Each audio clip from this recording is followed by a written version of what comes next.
जय हिंद। मैं Naveen Kumar Singh, director platform education centre private limited Patna.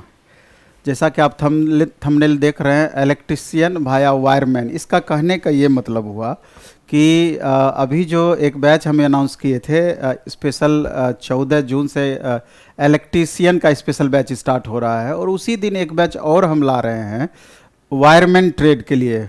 Actually में जैसे एएलपी टेक्नीशियन, इसके अलावा मेट्रो या जितने भी पीएसयू है, पब्लिक सेक्टर यूनिट, चाहे वो एनटीपीसी, एनएचपीसी, भेल गेल सेल, इसरो, इसके अलावा अन्य जितनी भी पब्लिक सेक्टर यूनिट से वैकेंसीज वगैरह निकलते रहती है, तो उसमें ट्रेड का रेशियो अलग अलग होता है। किसी में आपको ट्रेड 60-70% तक भी पूछता है, किसी में 50% तक भी पूछता है, तो उसका एक अलग वेटेज होता है। तो जो स्टूडेंट रेगुलर क्लास किए होंगे उनके लिए तो बहुत ज़्यादा दिक्कत नहीं होना है, लेकिन जो स्टूडेंट रेगुलर क्लास नहीं करके आईटीआई किए होंगे तो स्वाभाविक तौर पे उनको ज़्यादा परेशानी होती है। और इस बैच की ज़रूरत निसंदेह वैसे ही बच्चों को ज़्यादा पड़ती है। तो आगे में चूँकि Bihar state power holding company की वैकेंसी भी आने वाली है, जो कि कभी भी दिया जा सकता है। इसके अलावा 2023 में आपका एलपी टेक्नीशियन की वैकेंसी आएगी और अन्य वैकेंसी तो हमेशा थोड़ा सा आगे पीछे आते रहती है। तो उसके लिए जो स्पेशल बैच है, 14 जून से हमारा एक इलेक्ट्रिशियन का बैच स्टार्ट हो रहा है और उसी दिन से एक बैच हमारा वायरमैन ट्रेड का स्पेशल बैच भी स्टार्ट हो रहा है। तो हमारे साथ सर अभी हैं उपस्थित, इंजीनियर आशीष सर। तो हम चाहते हैं कि इस बैच में क्या क्या रहना है और बच्चों को एकदम फाउंडेशन लेवल से किस किस टॉपिक की पढ़ाई होगी, इससे क्या फ़ायदे हैं, किस किस एग्जाम्स में फ़ायदे हैं, और इलेक्ट्रिशियन और वायरमैन का कितना सिमिलर सिलेबस है। तो स्पेशल ये वीडियो उसी के लिए है और हमको पूरा भरोसा है कि अगर आप ट्रेड की अच्छे से पढ़ाई नहीं किए हैं तो अभी सबसे परफेक्ट समय है ट्रेड का पढ़ने का, क्योंकि फाउंडेशन लेवल से पढ़ेंगे तो उसमें 6 से 8 महीने का टाइम आपको लगेगा। और जो भी वैकेंसी ड्राइवर टेक्नीशियन का अगर आप वेट कर रहे हैं तो उसके बाद ही या उसी टाइम में आना है, तो उस समय तक लगभग बैच आपका समाप्त रहेगा। तो हम चाहते हैं बहुत ज़्यादा समय आपका ना लेते हुए इंजीनियर आशीष सर को देते हैं, जो कि आपके सब्जेक्ट को पढ़ाएंगे। तो सर से डिटेल जानेंगे तो हमको लगता है और बेहद आपके लिए उपयोगी होगा, महत्वपूर्ण होगा। सर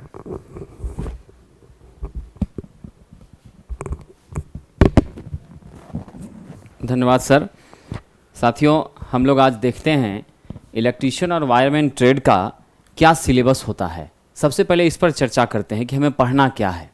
और जहाँ तक मैं आपके बीच एक और बात बता दूं कि पिछले साल तक सीटीआई की एडमिशन के लिए state vocational SCVT, state council of vocational training, SCVT से मान्यता प्राप्त जो लोग थे जिन्होंने एससीवीटी से आईटीआई किया था, उन्हें योग्य नहीं रखा गया था अभी तक के जितनी भी एडमिशन्स हुए थे।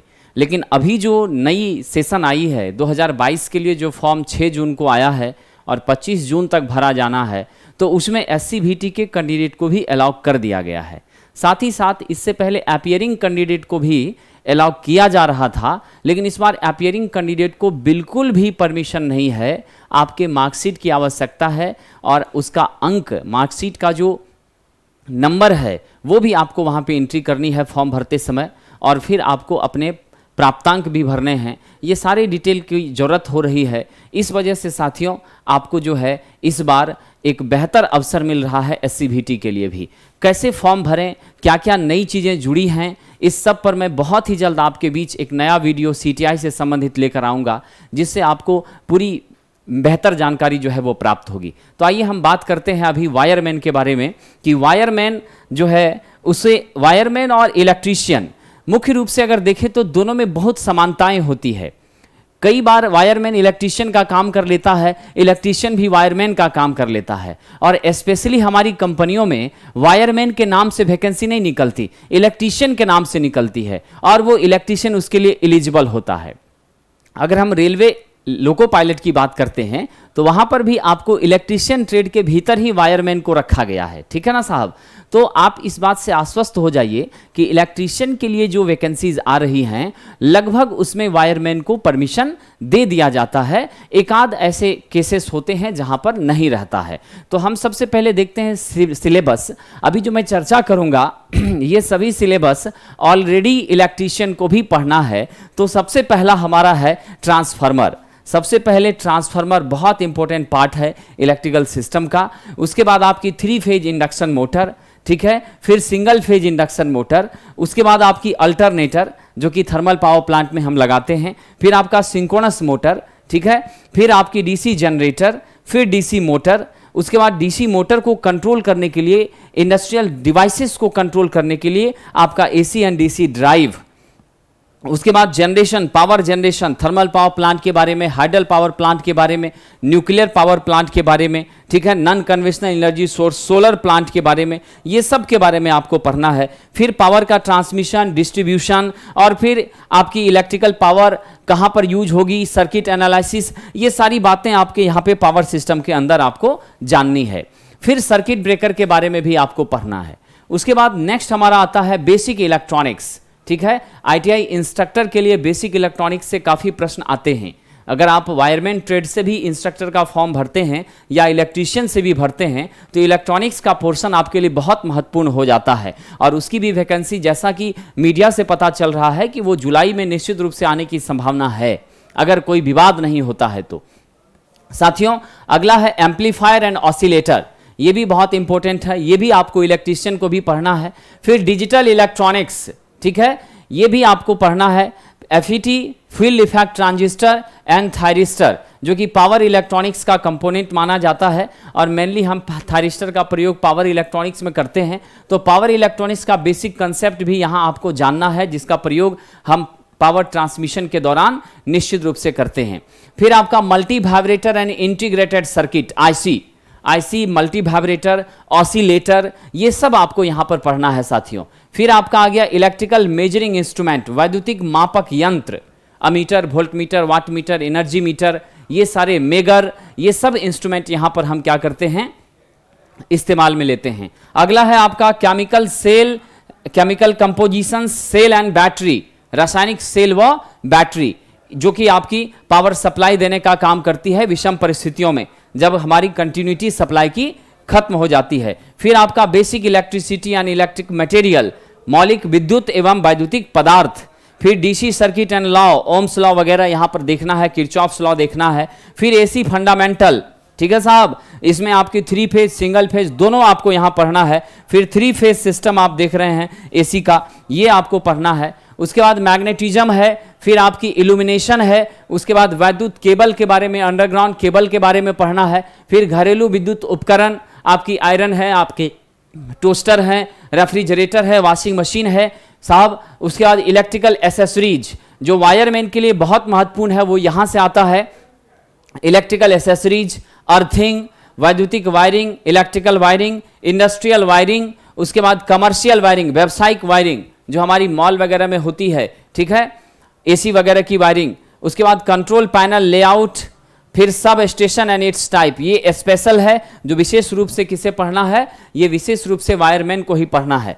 उसके बाद आइए ऑक्यूपेशनल सेफ्टी एंड हेल्थ, सुरक्षा एवं स्वास्थ्य, और ट्रेड हैंड टूल्स, जिस औजार की मदद से हम अपने इलेक्ट्रीशियन या वायरमैन जिस टूल्स की मदद से वायरिंग का काम करेगा, वो सारे टूल्स का इंट्रोडक्शन, उसका डिटेल यहाँ पर जानना है। और आप जानते हैं चाहे वो इलेक्ट्रीशियन हो या वायरमैन हो, सेफ्टी फर्स्ट देन वर्क, पहले आपका सुरक्षा जरूरी है, उसके बाद आपका काम आवश्यक है साहब। आइए जरा देखते हैं क्या जॉब अपॉर्चुनिटीज हैं। जितनी जॉब अपॉर्चुनिटीज इलेक्ट्रीशियन के लिए होती हैं, ऑलमोस्ट वो अपॉर्चुनिटीज आपके वायरमैन के लिए भी होती है। रेलवे एएलपी टेक्नीशियन में, इलेक्ट्रीशियन की कैटेगरी में आपके वायरमैन जो हैं वो अप्लाई करते हैं और वो यहाँ पर योग्य होते हैं, ठीक है। आपके पावर प्लांट में, थर्मल प्लांट में, न्यूक्लियर प्लांट में, हाइडल प्लांट में, इन सभी जगह इलेक्ट्रीशियन की वैकेंसी के लिए वायरमैन को अलाउ किया जाता है। फिर आपकी इलेक्ट्रिसिटी बोर्ड में भी विशेष रूप से वेस्ट बंगाल इलेक्ट्रिसिटी बोर्ड में,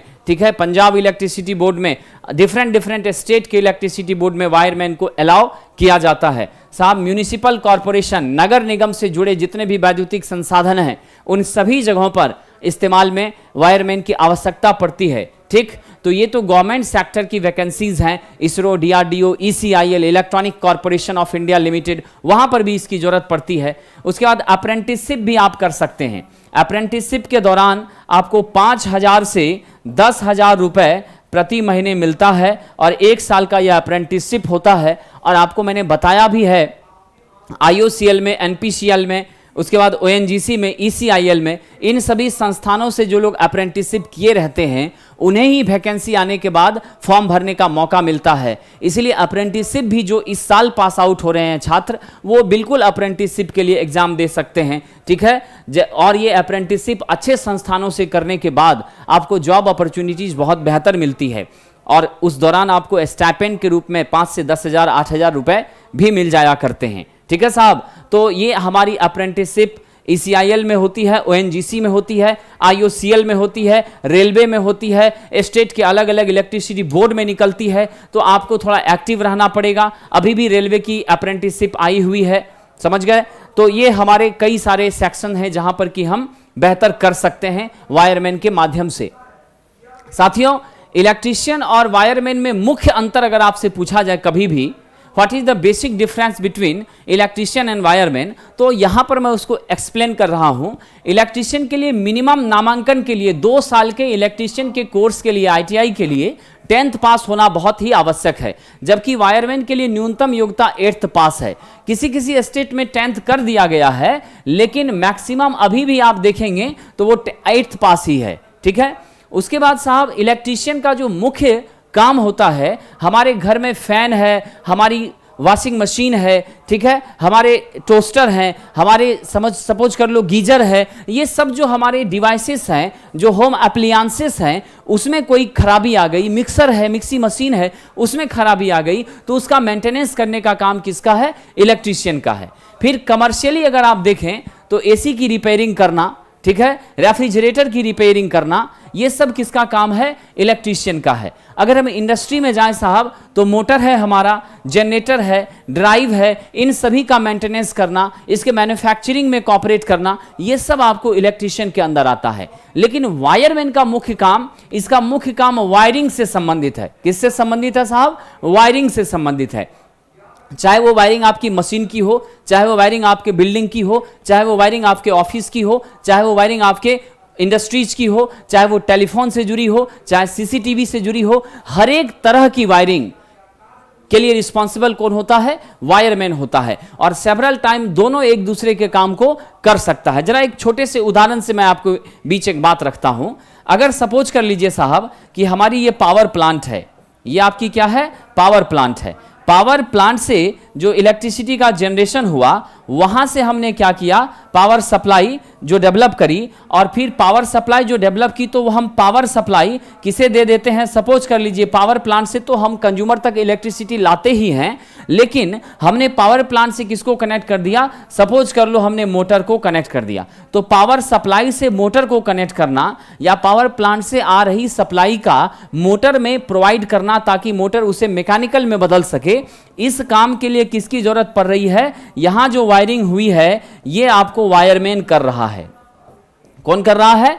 वायरमैन कर रहा है। लेकिन मोटर के बाद फिर मोटर के स्पीड को कंट्रोल करना है किसके माध्यम से? ड्राइव के माध्यम से। तो ड्राइव का सेटअप कौन कर रहा है? ये इलेक्ट्रीशियन कर रहा है। ड्राइव का सेटअप कौन कर रहा है? इलेक्ट्रीशियन कर रहा है। लेकिन मोटर से ड्राइव के बीच का कनेक्शन कौन कर रहा है? ये वायरमैन कर रहा है। ये कौन कर रहा है? वायरमैन कर रहा है। यानी दोनों एक दूसरे का क्या है? पूरक है। समझ गए? अगर ड्राइव में खराबी आएगी, मोटर में खराबी आएगी तो इसको इलेक्ट्रीशियन देखेगा, लेकिन इसकी वायरिंग में, पूरे सिस्टम की वायरिंग में कहीं कोई इशू आएगी तो उसे वायरमैन देखेगा। तो दोनों एक दूसरे का पूरक है। समझ गए? एक के बिना दूसरा अधूरा है, दूसरे के बिना पहला अधूरा है। इसीलिए जो सिलेबस है वह दोनों का 98% कॉमन है। समझ गए? और आपको वायरमैन को इलेक्ट्रीशियन के अंदर ही रखा गया है। इस वजह से साहब आपको जो है, जो सिलेबस मैंने डिस्कस किया है उसी को पढ़ना है और और कैरियर के लिए आपको सोचना है। देखिए, मुख्य बात यह है,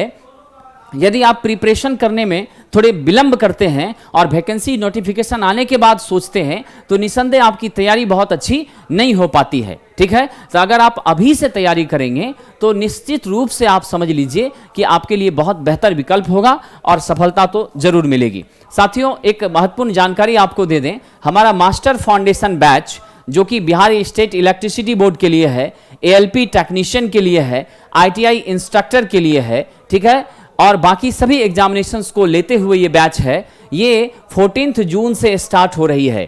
ठीक है, अगर आप ऑफलाइन पढ़ना चाहते हैं तो द प्लेटफॉर्म इंस्टीट्यूट पटना मुसल्लमपुर हाट से संपर्क कर सकते हैं। अगर आप ऑनलाइन हमसे जुड़ना चाहते हैं तो आप द प्लेटफॉर्म ऐप डाउनलोड करके वहां से आप कोर्स ले सकते हैं। और जो हम कोर्स आपको प्रोवाइड करेंगे, सारी क्लासेस डिजिटल बोर्ड के माध्यम से होगी। प्रैक्टिकल चीज़ों को भी आपके बीच रखा जाएगा।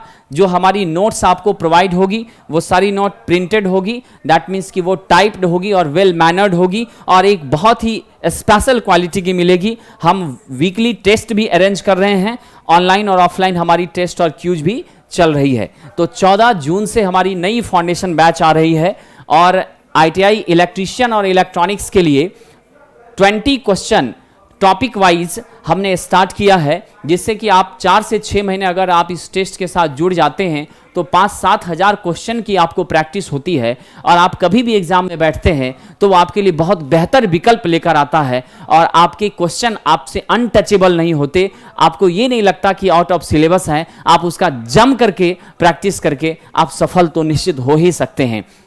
ऑफलाइन मोड में साहब मंडे टू फ्राइडे ये हो रही है और 200 रुपये पर मंथ इसकी फी है। और ऑनलाइन मोड में द प्लेटफॉर्म ऐप पर 14 जून से 14 जून से यह स्टार्ट होगी। ठीक है, और ऑनलाइन में इसकी फी 100 रुपीज के आसपास रहनी है मंडे टू फ्राइडे। ऑनलाइन के लिए शाम 5 से 6 और ऑफलाइन के लिए शाम 6 से 7। Okay, thank you.